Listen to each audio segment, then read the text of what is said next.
The Miami Heat got blown out in Game 1 of their series against the Cleveland Cavaliers, and on today's show, we're going to take a look at the latest news surrounding Miami after the Game 1 loss. Plus, I will look at 4 adjustments that need to be made from Game 1 to Game 2 if Miami wants to have any chance at winning this series. And if you just watch Game 1, you might think there is no chance to win this series. It was an absolute disaster. Miami got blown out 121-100, and I do give them credit because for 3 quarters of basketball, they hung in there. They took the punches from Cleveland, and they responded to keep it between 12 and 8 points for what it felt like to be the entire 36 minutes. But then once the fourth quarter arrived, they took over, and those haymakers that Cleveland were throwing just absolutely landed, and Miami was unable to get back up from them. There's a couple reasons why, which we'll discuss here in just a moment. But after how poorly Heat versus Cavs Game 1 went, I got to ask it. And I know vibes are low, but is the series already over? Type Y for yes or type N for no. My series prediction was Cavs in 5. Anything that I watched on Sunday evening, I don't think it changes my opinion on how this series is ultimately going to go. And it's because you looked overmatched in Game 1. The talent disparity is just so large. Like, sure, the Heat have some dogs, right? They have guys that give it their all. Davion Mitchell, Haywood Highsmith.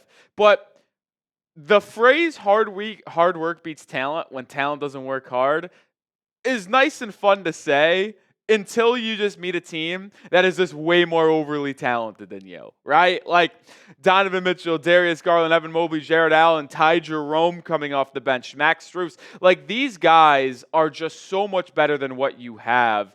It's just tough. And if Miami wants to win a game in this series, they have to play nearly flawless basketball for 40 out of 48 minutes? And they would have to do that 4 times to win this series. Like, I don't want to be the person coming up here and being so negative after Game 1, but it's hard to imagine this Heat team winning 4 games out of the next 6. It's just going to be tough for Miami. But let's look at what adjustments need to be made from Game 1 to Game 2. Well, the number one adjustment, without a question, is how about the Heat contain a dribble drive for once in their entire life? Like, that's something they did so well against Atlanta, not letting Trae Young beat them inside and their guards off the bench beat them. And they did it really well against Chicago, forcing Kobe White into tough shots. But the Cavs guards are just a different beast, I should say, and they were getting anything and everything they wanted. Garland and Donovan Mitchell combined for 57 points, 9 assists, 5 steals. They both shot over 55% from the field, and they combined to shoot 7 of 18 from 3. You're lucky that Donovan Mitchell was unable to find his stroke from beyond the arc, or you would have been in even more trouble than you actually were. And as a team, the Cavs just were able to find anything they wanted. Yeah, they hit 18 threes from beyond the arc, and some of them were really deep, but they shot 51% from the field as a team. And look at how much green was inside. They were just able to get 2 feet in the paint, whether it's Garland, whether it's Mitchell, and then drop it off to either Mobley and Jared Allen. Like, your defense on the perimeter was so lackluster, you stood no chance. And specifically looking at Darius Garland's shot chart, he was a little bit better from beyond the arc, a lot of those left wing step back threes. But the issue is he's getting into the paint, as you see. He made 5 shots inside, went 5 of 8 from basically the painted area before going 5 of 9 from beyond the arc. But even on those 3-pointers that he shot and made, the separation on them was so massive because he's so shifty. He's got such a good handle. You couldn't stay in front. And then when you look at Donovan Mitchell's shot chart, he couldn't find his stroke from beyond the arc, only going 2 of 9. But look at the paint. Are you serious? Like, he only missed 1 shot inside, and some of those finishes were otherworldly. Couple bumps to Kel'el Ware laying up and in, hanging in the air and double clutching and finishing. Like, when you let their guards, who are undersized by the way, get into the paint and finish, you stand absolutely no chance. And to me, it was embarrassing defense. I don't know if you want to say the Heat are tired. I don't know if you want to say they just don't have enough defenders on the perimeter. But all the Heat fans in our live chat, all the Heat fans I've seen on Twitter that said the Heat had a chance to win this series, all pointed to their defensive ability. Well, your defense was horrific in game one, so I don't know how it gets better from here. How does it change? I think the one thing that I would do, and I don't think this solves everything, but Davion Mitchell should probably start. I think you should have a starting lineup of Davion Mitchell, Tyler Herro, Andrew Wiggins, Kel'el Ware, Adebayo, because that allows you to put Herro on Strus to start the game rather than Herro on Garland or Herro on Donovan Mitchell, and then have Wiggins and Davion guard the opposing backcourt. I think that's got to be your starting group. But Duncan Robinson was so bad defensively as well, and he didn't provide you anything really offensively either, to where, yeah, I still want to play Alec Burks. So even though I would start Davion over Burks, I still would like to keep Alec in the rotation, but have him be your bench shooter over Duncan Robinson, because I don't know if Duncan can play in this series.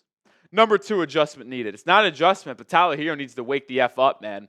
That was as embarrassing as a game one as I've seen in a long time. And after having the excellent play-in that he had, it was disappointing to see how poorly he played in the first game of this series, because you were hoping that it was going to carry over to the playoffs from the play-in.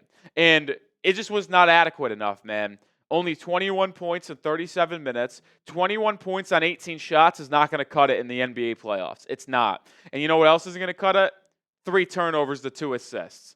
Herro just was not playing well in any capacity yesterday. And he kept Miami in it to a degree in the first half, but he just didn't show up in the second half. Tyler Herro had 4 points in the final 24 minutes of the game. If Tyler Herro has 4 points in any half of basketball, you stand absolutely no chance. None. That was embarrassing. But the reason why it's even more concerning is his defense. Tyler Herro was the reason why you got blown out against the Cleveland Cavaliers in game one. When being targeted as the closest defender, the Cleveland Cavaliers shot 12 of 16 against Tyler Herro. That is 75%. Cleveland was hunting him. Ty Jerome, Darius Garland, Donovan Mitchell late in that game. And how about this statistic? That trio of guards targeted Tyler Herro on 36 possessions in game one. That trio scored 29 points in 36 possessions. But even worse, the Cavaliers as a team in those 36 possessions scored a combined 64 points. When Tyler Herro is getting beat that easily off the dribble, putting your defense in rotation, you're not going to stand a chance to get any stops. And when he's shooting 7 of 18 from the field and only giving you 21 points, you're not going to win ball games. All right, let's move over to a couple other keys and adjustments. But first, we're going to tell you about our sponsor, and that is Prize Picks, the #1 daily fantasy sports platform that I play every single day. Cash in on the basketball playoffs with Prize Picks. Don't miss your chance to add your favorite players from the court to your Prize Picks lineup, whether it's points, rebounds, assists. Take your pick of more or less for your shot to win up to 2,000 times your cash today. Turn your playoff hot takes into tickets to basketball's championship series. Starting with the play-in round, every lineup you make on PrizePicks will enter you into the Takes Two ticket sweepstakes, which could get you in a +1, a VIP trip to the ship. PrizePicks, the best place to win cash while watching sports. Join millions of users and sign up today. They have great promos and features as well. Taco Tuesday, Flex Friday, doesn't matter. It is the absolute best. I have an entry for tonight's action in the postseason. More than James Harden, 24.5 points. More than Giannis Antetokounmpo, 26.5 points. And I'll go then with more than on Bogdanovic, 1.5 3-pointers made. Just one example of how you can play 2 demons, 1 goblin, 3-player entry to win 5 or 6 times my money. You can win up to 2,000 times your money with PrizePicks right now. So download the app today and use code CLNS to get $50 instantly after you play your first $5 lineup. That's code CLNS to get $50 instantly after you play your first $5 lineup. PrizePicks, run your game. All right, a third adjustment that could be made is playing Nikola Jovic, who was active in the second play-in game against the Hawks, was active in the game on Sunday against the Cleveland Cavaliers, and actually saw 1 minute of action in the final 90 seconds of yesterday's blowout. And Jovic could provide exactly what Miami needs in this series. When you think of what the Heat lacked in game one and overall just needs to do and have the rest of the series, it is Jovic. He gives you size at 6'10". He gives you shooting as a 38-39% three-point shooter, playmaking, the rebounding ability. Those are 5 things that Miami desperately needs to win and upset the Cavs. Is the answer Nikola Jovic, who as a player, his strengths are those 4 attributes. Now, when he saw the court on Sunday's game 1 blowout, that was his first on-court action since February 23rd, when he fractured his right hand, his shooting hand, against the Milwaukee Bucks. I will say this. I know it was only 90 seconds in garbage time, and I don't want to overreact. I don't think he's ready. And Erik Spoelstra said prior to the game that he is available for anything Miami needs him to do, but he went onto the court with a wrist brace or tape, whatever. There was something black wrapped around his wrist. So clearly still needs some stabilization for that shooting hand that he fractured. Well, in the 90 seconds, I saw him make 2 plays. A catch-and-shoot corner 3 that he airballed by about 3 feet. I mean, it missed left of the rim and short of the rim. It was a bad, bad miss. And then the next play, he dribbles the ball up the court, garbage time, and threw a little pass with his left hand. And it was a weak left-handed pass. Like, to me, even though he might be active and he was cleared, from the 90 seconds I saw of Nikola Jovic, his right wrist, his hand, looks like it's still bothering him, and he doesn't completely trust it at this point.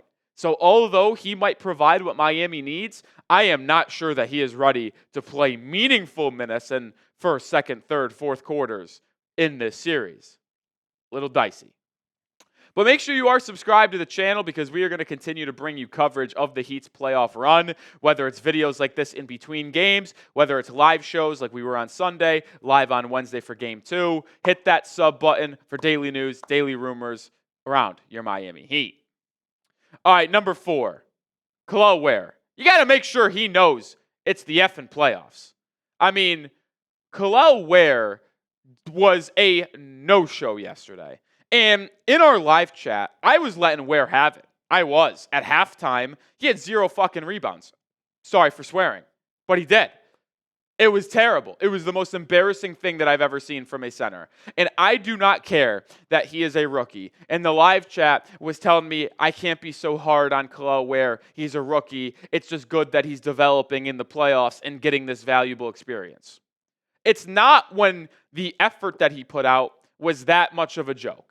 I thought it was laughable. I did. And to me, I don't know how, as a rookie, you can go into your first ever NBA playoff game and give that type of effort. It was a joke. It was sad. It was disappointing. And I'm sorry, but this is the exact reason why he only played 20 minutes yesterday. And people in the chat kept on saying, play Ware. We're getting beat inside. Well, when Kel'el was on the floor, he didn't do anything.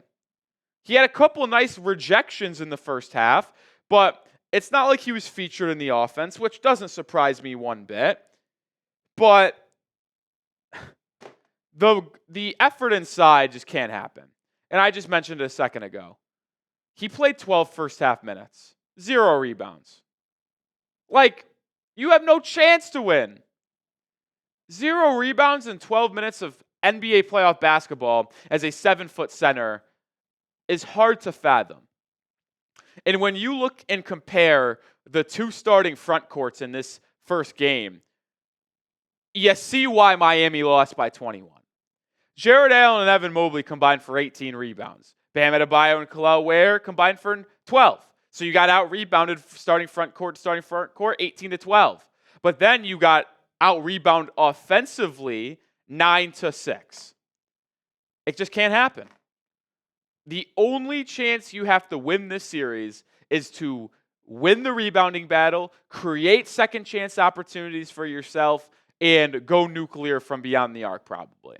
Well, unfortunately, the Heat shot really well from 3 yesterday. They shot 38%, or I think it was 42%, and they lost by 21. That's the disappointing and disheartening thing here. I don't know how Miami shoots better from beyond the arc going forward in the series. And if they do, well, maybe they win. But if they don't, they just lost by 21, shooting 42% from 3. It's concerning. It's concerning. And the rebounding inside is a legit issue as well.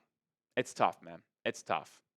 I talked about 4 adjustments that need to be made.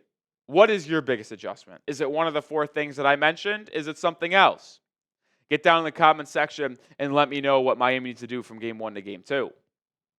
The truth is this. I predicted before the series Cavs in 5. And I predicted that the Heat's best outcome going into the play-in was to lose, so they could keep their top 11 lottery projection and move on. Because I'm willing to bank on Miami being better next year than they are this year, which is why I never understood why the Heat office and fans were concerned about giving up an unprotected pick next year. That's neither here nor there right now. The truth is, I don't know how you see game 1 and say the Heat are going to be able to win 4 of the next 6. Just the truth.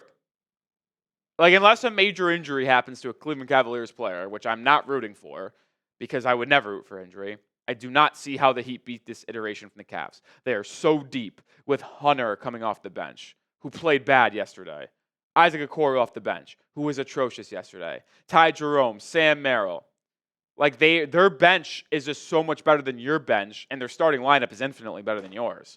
So, like, I don't know how you have a chance. I really, really don't. The only reason why Heat fans thought they could win the series is because the team name is the Cleveland Cavaliers.